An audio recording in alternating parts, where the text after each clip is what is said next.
I'm Chad.Taylor.Psychotherapist, author of It's You, Oh Fuck, It's Me. No tips, no fixing, just real conversations.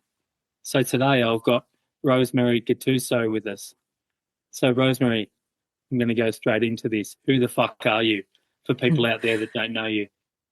Sure. My name is Rosemary Gattuso, and I'm originally a family mediator and counsellor, and now going into becoming a self-help writer. And I guess that's what attracted me to contacting you, because our books have similar names. My book is called It's Not You, It's Me, A Chronic Overthinker's Guide to Self-Reflection. So when I saw your book, I thought, that's it, we have to connect. Definitely. And it's nice to build up people in this space, right? Rather than be fearful and worry about competition.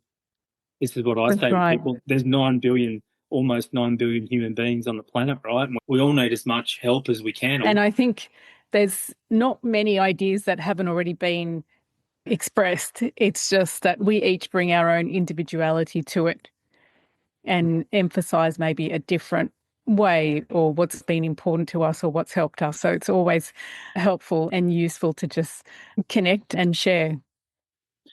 And if anybody thinks that they've created something, they may have. But like you said, all spiritual teachings, all religious teachings, we're all almost saying the same thing, really. It's just a different way of putting a spin on it, which hopefully then resonates to the right people. And that's what I wrote in the start of my book, that none of what I've put in there is I've created or I've invented. It's just I've been able to put my own spin on it and hopefully say it in my own language that, as you can tell, is pretty blunt, right? I guess we've got a different style of writing. Yes, it's interesting because you bring your experience to your writing and I, bring mine. So mine is through the lens of a family mediator dealing with people in conflict every day, with my interests in strengths-based theory or strengths-based approaches and being trauma-informed and that sort of realm. But there's so many overlays in our book and the way we work because it's essentially about taking ownership and being empowered. Definitely. And seeing, I think what I learned for conflict resolution when I did uni was really learning to take on that, almost put on the VR headset of the other person and see how they might be experiencing this conflict. And that's very hard to do. I guess probably in your field a lot the same as mine, but when you're doing family mediation where there's a lot of hurt and pain and separation, and for anybody out there that doesn't know what a family mediator is, do you want to give them a quick spiel on Sure. what that is? Yeah, well, essentially, I would meet with separating couples and help facilitate the conversation that they have around who does what and where, and particularly when there's children, the responsibilities around children and how they co-parent together. And so my role is not to take sides, it's really to be independent and help guide that conversation, make it happen. And it is sometimes sitting through very heated and very, very contentious topics. And I guess that's where I noticed that there were trends in the way that people manage the conflict that could almost predict the outcome. And it was about which lens they viewed themselves and the scenario with. And because I use a strengths-based approach, I classify that as whether or not they go towards the path of what's wrong or what's strong. So that's the theory behind strengths-based practices, that you have those two options. And so I noticed in conflict that where the focus was on what's wrong, past hurts, what they didn't do or how they were harmed, it was harder to then move forward and make arrangements and I guess process what was happening. Whereas those who went down the path of what's strong, where they could be more forgiving and they were able to then negotiate future arrangements without letting past hurts keep them in the past. So, and that was a much smoother process. And so that's the lens that I bring to conflict resolution, and also the way that we reflect and reflect on ourselves and our scenarios, that allows us to own and be empowered by our situation rather than be a victim of it. And it's so refreshing to hear that because we live in a world full of victims at the moment. And I say that pretty bluntly. There's a lot of people out there making a business model out of being a victim. And for anyone out there, statistically, they say 3% of the world are narcissistic.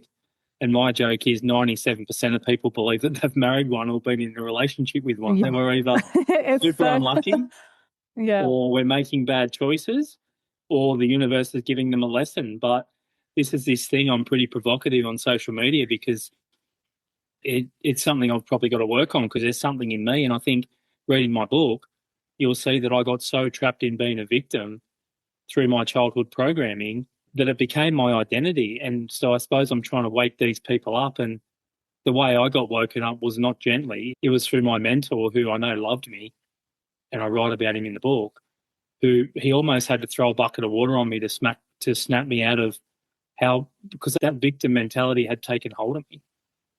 Yeah. I'm And sure you how see that. fortunate was it for you that you did have a mentor, someone to give you that guidance, someone that you could look up to and talk to? Because I guess the reality is for many people, they don't have that one person, No. And I think for me, or that's why I love psychotherapy model rather than, I guess, even the 10-session psychology model in Australia, because the majority of my clients would be anywhere from 3 to 5 years, starting off maybe weekly or fortnightly and then monthly. My sort of thing to them is there's 8,760 hours in a year. So if we come to therapy once a month and say we miss Christmas, you've got 11 hours out of 8,760. It's a pretty good ratio for your life to be a bit more balanced. If I could go to the gym 11 hours in a year and still be pretty fit, I'd be pretty stoked. Once you've done the hard work and really understood, because I think we all need somebody. I still go to therapy now because I think that there's so many people I've seen in this field that almost they lose their humility and they become the top of the food chain in their own mind. So the egocentricity ends up rebuilding and just wearing the suit of a professional or of whatever identity they take on.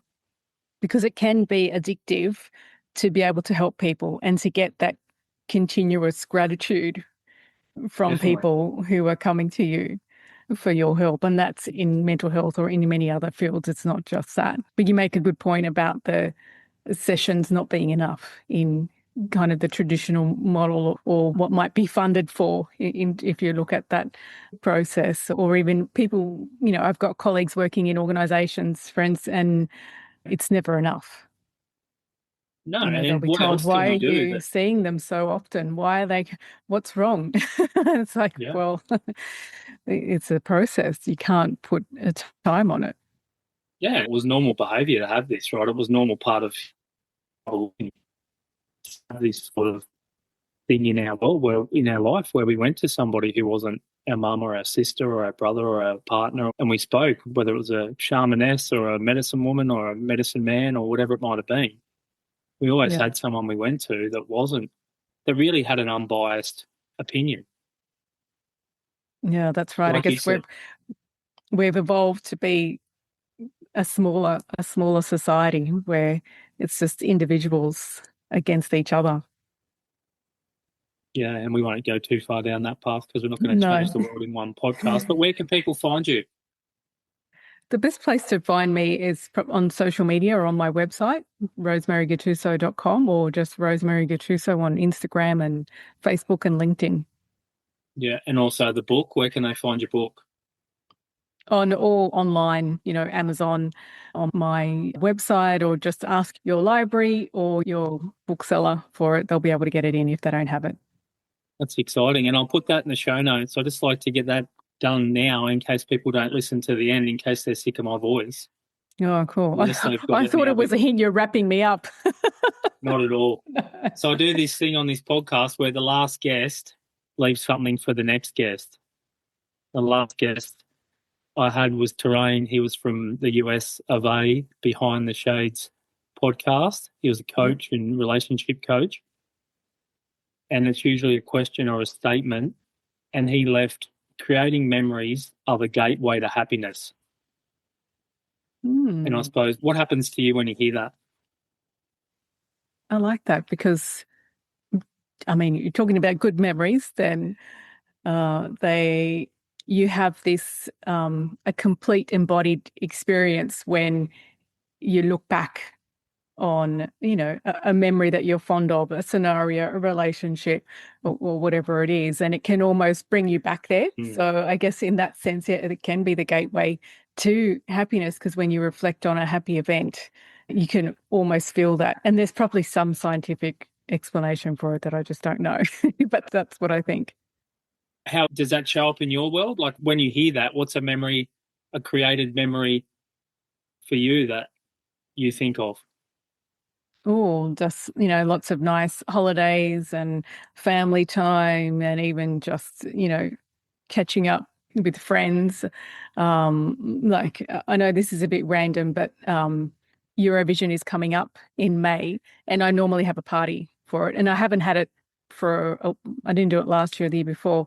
And I've just been thinking about it. Oh, wouldn't it be nice to have the party? Remember how, it just got me thinking about the food, the music, dressing up, and things like that. So that's really in my mind. So I'm just giving away that I'm a Eurovision fan.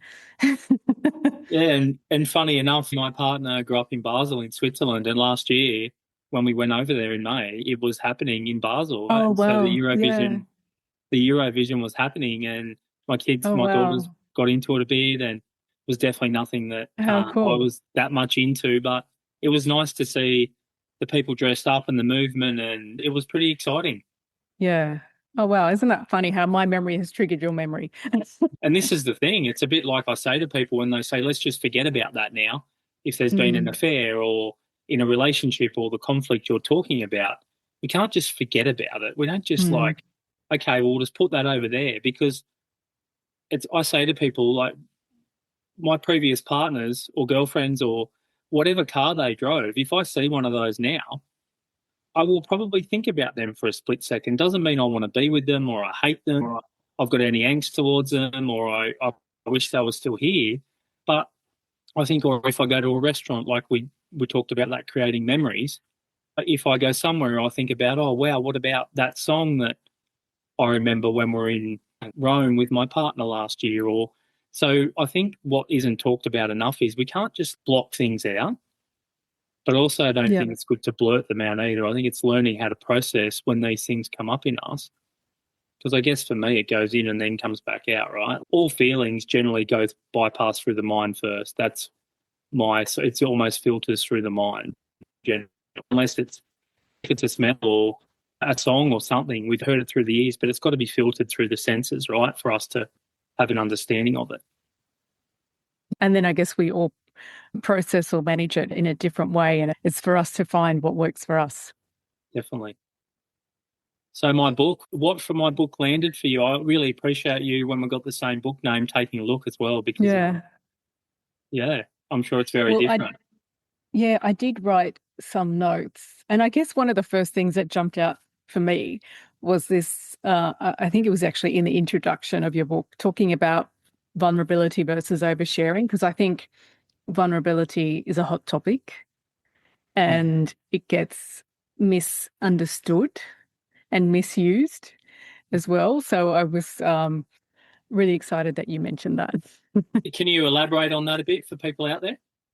Yeah. So, well, I guess I wrote down vulnerability versus oversharing in my notes for this. I guess I don't know if mix up is the same thing is the right word, but there's so much emphasis on being vulnerable, and you have to be vulnerable in relationship and vulnerable, and that's a form of connection and a form of love or showing that you trust that person.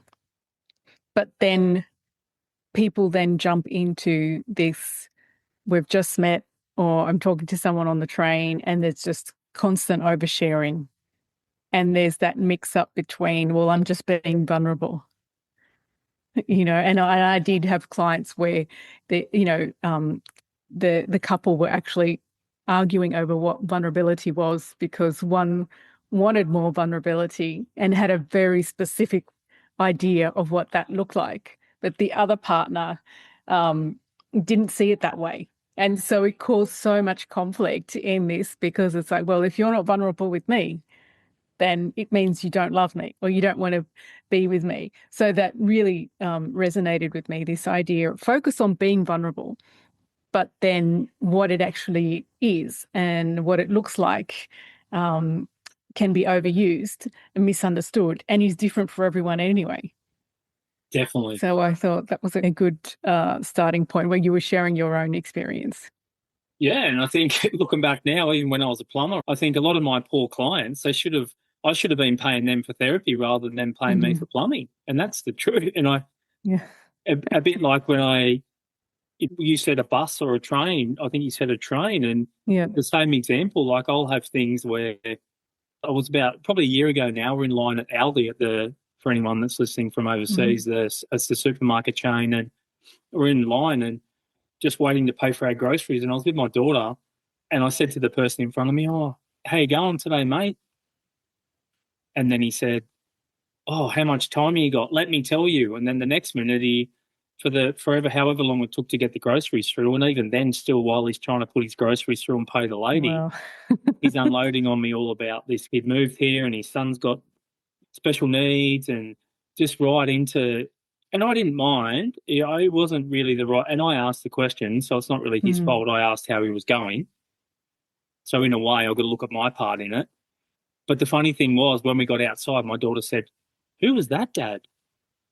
And my response was, "I have no idea." Yeah.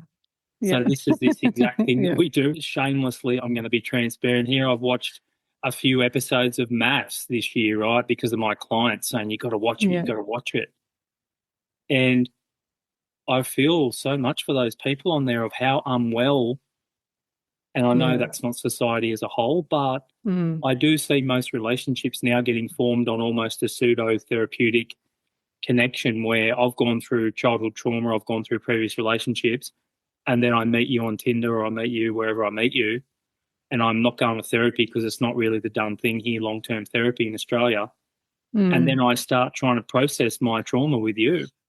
And it's hard, even when you know the fact, like me and my partner, when we met, because we're both therapists, we had to pretty quickly, it was like, hey, like let's just come back to a bit more fun and let's take this stuff that's coming up for us to our therapist independently, as in me go to mine and her go to hers. Yeah. Because I don't want a client, I want a lover, right? I don't want a friend. Yeah. If I got a client, you're a client. If you're a friend, you're a friend. It's very hard to sort of change those dynamics interchangeably. Yeah. So it's good that. And anything else for you that I know you said you got notes, which I'm excited, right? If someone's made notes in my book, it's like yeah, I it's did. obviously stimulated something. Yeah, I liked you mentioned that dysfunction has been normalized and called ambition. And I guess that's where, and I've also written escapism dressed as a lifestyle. And particularly social media, entrepreneurs on social media. That was because essentially it's any time we rely on external stimulus to feed our sense of self. So I kind of like that, normalize dysfunction. And I guess that also highlights in your book how prevalent this not taking accountability is in society because it's disguised as something else. And there's so many temptations out there for us to strive to that really aren't doing ourselves any favor. And it's really comparing ourselves to others but doesn't focus on our true self and what we like and what we're good at as well and what we want to do. It's just, putting ourselves in a situation that continually, what's the word I'm looking for? I know the word, it's not coming out. It continually perpetuates whatever it is inside us that is asking to be resolved or is asking for healing or transformation or change. I guess that's how I took that, normalize the dysfunction. So if the dysfunction is that I put all my energy and time into work and don't put any time in relationships and family and anything else that's personal, then that's been normalized. And I, might keep pursuing that. And it's, I'm ambitious. I'm an entrepreneur, and I'm going to show everyone on social media what I'm doing. But I guess it's sort of missing the point and feeding the potential disappointment that is really at the heart of it. Because why is it that there's this desire to keep being better and better and better and better? And I think it comes back to not good enough. We're all seeking love, right? I don't think we got loved properly, even in the best homes. I think it's that insecurity should be called out as security, really, I think. I don't think people really understand what the term insecurity means, being that we don't have it. It's a lack of insecurity. It's a lack of inner security where we are defined upon what car we drive. We're defined upon what suburb we live in. We're defined upon what title we have. And it's easy to hide behind those things. There was a new label I heard this morning on a podcast. A lady in America was telling me that she'd just interviewed somebody who was a solopreneur or something, a soulpreneur, which was an entrepreneur that did it all on her own. And I thought, well, that's bullshit. Sorry, whoever you are, but none of us can do anything on our own, really. There's a level of family, unless you're going to have a pretty narcissistic life if you believe you're doing it all on your own and you are the authority of your life, because there's so many parts that make my life. My daughter just walked in then and said hello. You might have heard her in the background. And the dogs are barking, which give me lots of love. And my partner's out there probably starting to prep dinner. And if I don't acknowledge all those things, and again, I would say something I say to a lot of couples I work with, or a lot of people, there's only 168 hours in a week. So if we're wearing a badge of honour that we're working 80 of them, and hopefully we're sleeping around 50, because 7 sevens are 49, right? If we're working 80 hours a week and then we're sleeping for 50, that's 130 hours out of 168. How much time are our kids and our partners getting from us? And really, what are we valuing this on? Is it a badge of honour that, I work so much and therefore I'm important? And I guess that's where sometimes our sense of self is so heavily reliant on that external stimulus, whether or not that is work or even relationship or what, helping others or whatever it is that we do, And I guess when I look at the sense of self and self-esteem, confidence, whatever you want to call it, I would say that I translate that into how much we believe in ourselves. Definitely. Because then when we don't believe in ourselves, or when our belief in ourselves is a little bit weak, then maybe that will help us push a little bit more, to work a little bit more, or to, reach out to whatever the external stimulus is. It's like that's the addiction that helps us believe in ourselves, or show why we should believe in ourselves, because we don't to start. Definitely. And I'm going to ask a couple of, I like to put people on the spot here, so brace yourself. Where do you think as a therapist we can hide behind awareness or the identity of who we think we are? Where do you think that is detrimental to us or the people around us? Well, I guess on one hand, then it's exposure to other people's problems on a daily basis. So that can create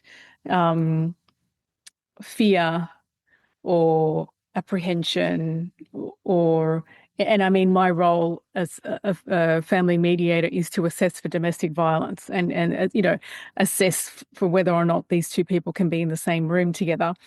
And so I guess that's put me on a high alert, where I hear something, see something straight away. Oh, I'm assessing, So I guess that's part of the hazards of the role. It's how do you switch off? So do you mean when you're like out at a concert or something and you're observing a couple over here having a bickering, or? Yeah, actually, I was at a wedding and I saw interactions and I thought, oh my gosh, that's so controlling.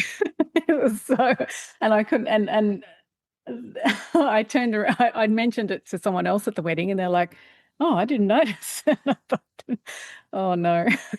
But just seeing things. This is the caveat, right? For this work, anybody that comes to therapy, there should almost be a thing you sign and it says you'll never see, if you keep on this journey, you'll never see the world the same again. Ignorance is bliss until it's not.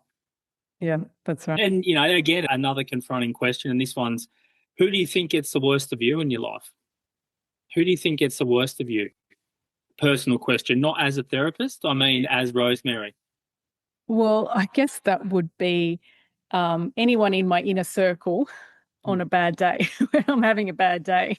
It could be, family, close friends, whoever it is, would tend to have exposure to the dysregulated me.